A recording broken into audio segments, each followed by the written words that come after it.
Well, it's interesting because I feel like early on, you, at least from a fan's perspective, I feel like somebody who's not from Texas, someone who wasn't like all the way plugged in with what you were doing, I feel like when you would pop up on my algorithm, it would be usually for negative stuff. Yeah, it used to be. That was like usually my thriving force was controversy. And it was always controversy. I wasn't initiating it though. But I was going to say, do you feel like there was a negative aura when your name would get brought up that you had to deal with? Absolutely, without a shot of a doubt. I am the guy that beat the blackball. I'm the black nigga that came out balling. I mean, shit, that's a bar. They threw the black ball at me, and I came out blackballing. Would you say the industry tried to blackball you? Whoever threw the ball, it missed. It was an actual thing, though. Whoever threw the ball, it missed. That's all I'm saying. But that comes through having cat-like agility, matrix-like reflexes, and extraneous work ethic and the immense amount of talent. And understanding the schematics of what I'm going against. Right. The strategy, the game plan, making the money, buying the cars. Right. Like, you know what I mean? I understood. I was going to say, like, I think back to you doing the BET Cipher 2 years ago? Mm-hmm. That's about 2 years ago, right? I think so at this point. Yeah. And that was like the first time I was like, oh, shit, like, the powers that be are finally and the crazy part about it was, and that was before Empire too. Yes, it was. The funny part about that, and not to laugh at anybody's situation, but the fact that BET did not have the wherewithal to know that they put you on the... Man, they knew what they was doing. That they put you on that beat. Nah, hell no. I'm finna clear the air. No, they knew what they was doing. When I first got the email... Because it was Young Thug's Hot. Listen, brother. When I first got the email, they sent us a Biggie Smalls beat. Everybody was supposed to be on a Biggie Smalls beat, but I never confirmed that I was gonna do it. Okay. You know what I'm saying?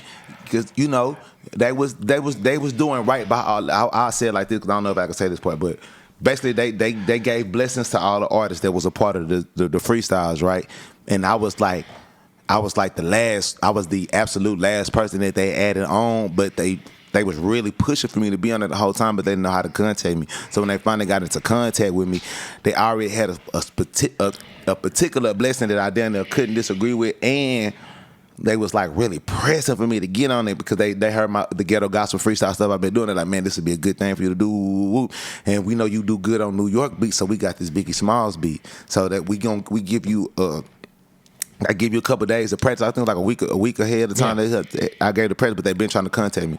When I signed the contract and everything was solidified, and I sent them the contract back that I'm gonna do it. Next day they sent the Pushing P beat. Or it was Pushing P. That's what it was. That's next day. Yeah. When we had been talking about this the whole time. They sent the Biggie beat, and you have to understand this. It's 5 at this on. And this year it was 5 different that levels. Shit. Of course. Oh my decapitation, mutilation, decapitation.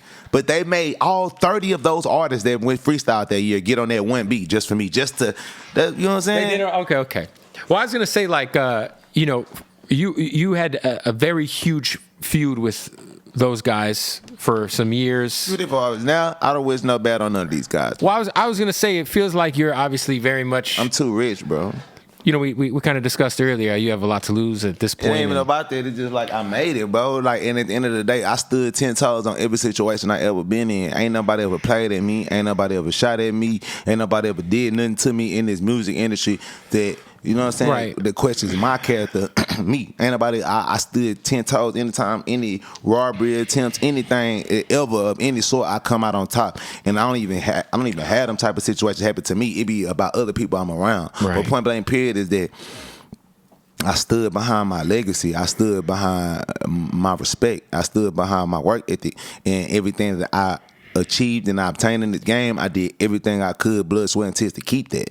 So when it comes to the end result factor, like where we are now, it's a thing of people just honor and respect the fact of what I've been able to accomplish the way I did it. They know I took the long route. They know I didn't take no shortcuts. They know people were taking credit for shit that you did. Words that you come on. Yeah. They know people stole my style. They know people stole my image. They know, and I used to fight and argue over that shit, but it's like now it's to the point where I've done enough accomplishments. My accomplishments are different. My accomplishments are not these platinum plaques on the wall. My accomplishments are not the awards and shit like that or being on the charts that people like, use on the stats margin to compare the two. My stats is being a multi-millionaire independent, owning real estate, everything. owning my catalog, having 50 artists signing my shit, 15 $250,000 cars and up, accumulating the biggest level features that the rap industry has, the artists accumulating the biggest cosigns that the rap game have, the artists independently, being on major platforms, major features as myself, is like the BET Awards, the No Jump, whatever, just whatever I do, just in life, the bigger, just period. You know what I'm saying? The Billboard Awards, all the shit that I've done in life. Doing this independently, you know what I'm saying? Accumulating over 1 billion streams is a multitude independently. It's crazy. People respect me for that, you know what I'm saying? And then you gotta think, how many rappers that came out in 2014, 2013 that if they call, and they got platinum records, if they called you right now and asked for an interview, you wouldn't be interested in doing it. Depends on who it is, but yeah, maybe. Right, but I'm saying like I love that era of music, but. Right, but you're right. I mean, look, if the longevity, if the click value is not there, you're just doing it for nostalgic, just for the nostalgia to say that I appreciated you as a period of time as an artist, and I want that to be on my shoulder to dissect your brain, to ask you some questions that I personally want to know, that I feel the viewers want to know.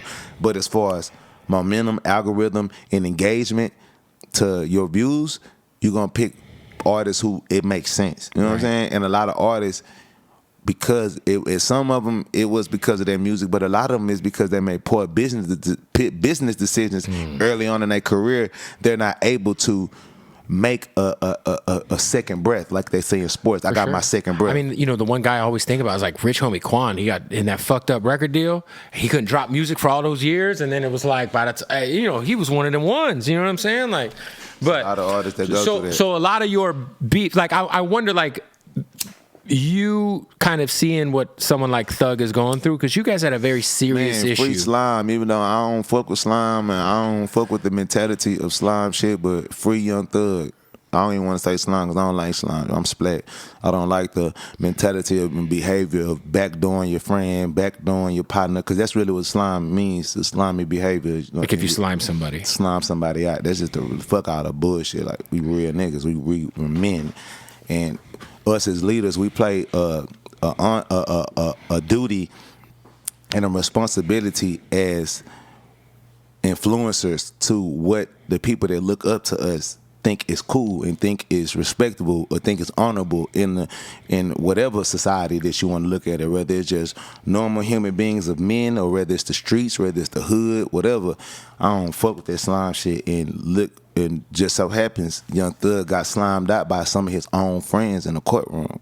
Crazy. Because his own artists. Your own artists, people that you changed their lives, people that you made money for them and their families, and they don't have the dignity and the integrity to stand in the courtroom and stay solid on whatever y'all codes and morals is for all of y'all's freedom. And if all of y'all have to lose y'all freedom together to keep that, you know what I'm saying, at bay, and then come out and do it again like Bobby Smurda and his friends or whoever, then that's what comes.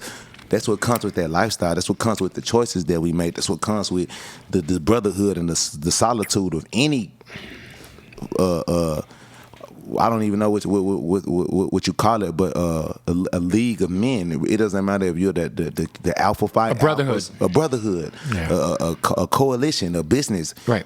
We have rules. We have belief system. You know what I mean? So to me, I feel like the slime mentality, it basically just boils down to me over everybody. You know what I'm saying? I'll do anything backstabbing within my power to make sure that I come out on top of whoever I think is weak or vulnerable. And I think some of the most weakest people are the people that prey on the weak. Yeah. So, and that's what the slime shit really mean. But just as a person and as all that, like why I'm in now in life, like, ain't none of these rappers ever did nothing to me. I never was gonna allow nobody to do nothing to me. I move a certain type of way. You don't want to see anybody incarcerated, and at the end of the day, you know what I'm saying? So it's sad. It's sad to see, like, damn, everybody. You know what I'm saying? It's like the most famous one's the one who ain't saying shit. You know? And that's what I'm saying. It's about structure and order amongst the brotherhood that you have. If you don't have discipline and order amongst your brotherhood, and everybody just, oh, we all get money, or we all riding for each other. You gotta when crashing shit, them out. yeah, when shit's hot, when shit's shit going get well, real, when shit gets real, yeah, that's what I'm saying. And that's the thing about it. Shit always get real. Even when it's going well, always. You always have signs. They don't lead with an iron fist correcting these signs. Y'all not fighting each other. Y'all not addressing issues when something got stolen. Y'all not addressing rumors that you heard. Oh, we heard you said this and this and that. So now we finna hold a meeting and everybody finna come circle up and we finna hold court for what we heard you did was wrong, or you pillow talking to this girl or whatever. And then if whatever we feel that's wrong, it's gonna be a disciplinary action behind that. As brothers, we're not gonna hurt you. Like, you're not finna take your life or none of that, but it's gonna be some disciplinary action amongst us as men. Just like with a job, you get fired, you get a violation, you get a administrative leave, you get not dock on your pay. It's a penalty for fucking up. So it's the same thing amongst us as men in the League of Gentlemen. There are penalties for fucking up, and if you don't execute and stand on those principles when things get real and they get shaky, then you're gonna have a bunch of people with shaky legs on you that's gonna turn on you no matter how many times you fed their child. I mean, how many times you gave their mama cars and medicine, gave them a career, gave them a career, and that's fucking disgusting. Yeah. Just being honest, if because how they say no man owes another man anything initially. And that also plays for the man who was the leader in that circle. Young Thug didn't owe them people nothing. Right. I don't owe you a rap career. I don't owe you a song. I don't owe you a feature. I don't owe you jewelry, money, free clothes from other people. They want to give me this stuff. They don't want to give it to you. They want to give this stuff to me for what I'm doing, how hard I'm working. Right. I'm choosing to share this with you. I'm choosing to give this to you because I genuinely fuck with you. I like you. I want you around me. Then when it comes to whatever goes on as far as protecting each other's lives, that's what comes with being a soldier and a warrior. That's what comes with being a human of any sort of success. You got to get security. You have to protect yourself. You got to think of enemies, people who want to. That's animal nature. Yeah. In the jungle, people hunt each other. Animals hunt each other to be the most dominant animal in a safari. So that should not be a constituency or a point or reason for a person to feel like, well, I'm gonna switch on you when it get real or we get in trouble because I felt like I was doing this and this and that for you in the streets. We all taking sacrifices and chances for each other. Right. We all are taking chances for each other. And and at the end of the day with that situation, obviously a big music enterprise. You know, it's like huge. Yeah, it's like I made everybody a millionaire in music. Everybody has a huge deal. Right. Fuck having the catalog and doing what they did it that way. See, this is one thing about me. I'm a realist. I never hate. I'm not no hater, bro. I'm real. For sure. Like I'm me. I'm gonna be a God rich superstar. And as long as I'm on this earth, I'm gonna be him. And even after my life, I'm gonna be him. And I don't plan on going nowhere no time soon. So I'm very happy with where I'm at. But at the end of the day, people always compare and contrast what I do or what other people do that either stole me or stole my style or, like, you know what I'm saying, fun of me, or people that I get into it with in their success and my success or what they crew and guess what? We all millionaires, we all made a success, and we all have been through things where we getting in trouble, we gotta go through shit, but my people, we solid. Yeah. You know what I'm saying? We love each other. A different type of love. It's not just for the cameras. It's not for the fame. It's not to be saying words that we all drip, we all splash, we all sauce, we all slime. No, this shit really means something to us in our heart and our soul. Right. To be able to be a representation of this, to have this on your skin, to be of this cloth. Like, it's a different honor and a different code in the streets that if you really are that, you would never want to tarnish that, no matter what the other person done. You would never want to tarnish your name and your legacy. You would never want to put smut on your name. You want to be an honorable man in this shit forever, bro. So for people to be willing to risk that and their relationship with somebody like Young Thug who changed all their life, I feel empathy for him. You know what I'm saying? Regardless of whatever I had with him, personally with him as a man, I don't wish jail on my worst enemy. You know what I'm saying?